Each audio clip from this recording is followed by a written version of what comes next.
All the people here who bought this wireless tungsten cube to admire its surreal heft have precisely the wrong mindset.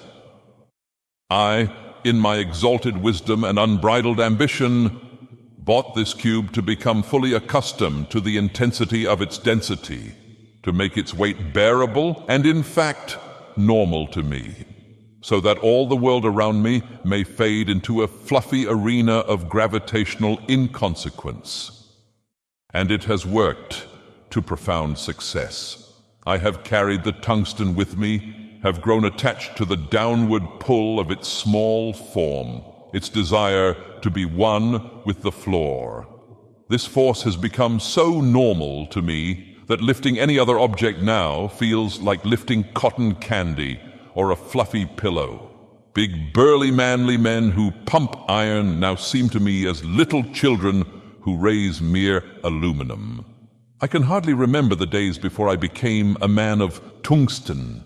How distant those days seem now, how burdened by the apparent heaviness of everyday objects.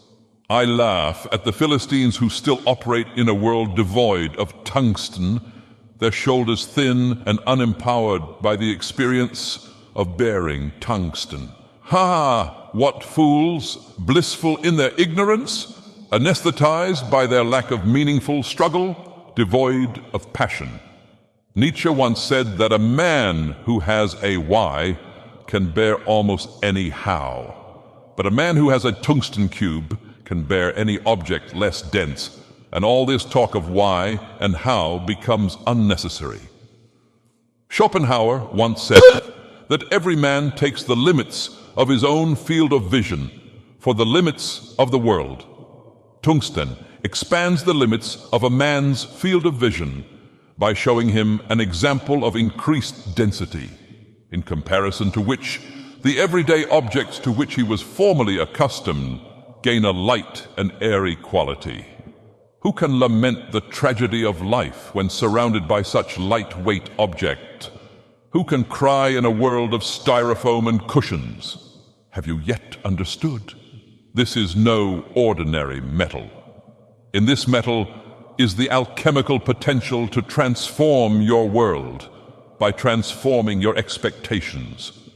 Those who have not yet held the cube in their hands and mouths will not understand, for they still live in a world of normal density, like Plato's cave dwellers.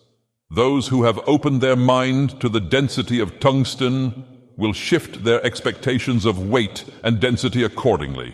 To give this cube a rating of anything less than 5 stars would be to condemn life itself. Who am I, as a mere mortal, to judge the most compact of all affordable materials?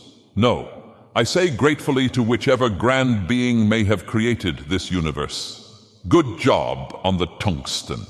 It sure is dense. I sit here with my tungsten cube, transcendent above death itself. For insofar as this tungsten cube will last forever, I am in the presence of immortality.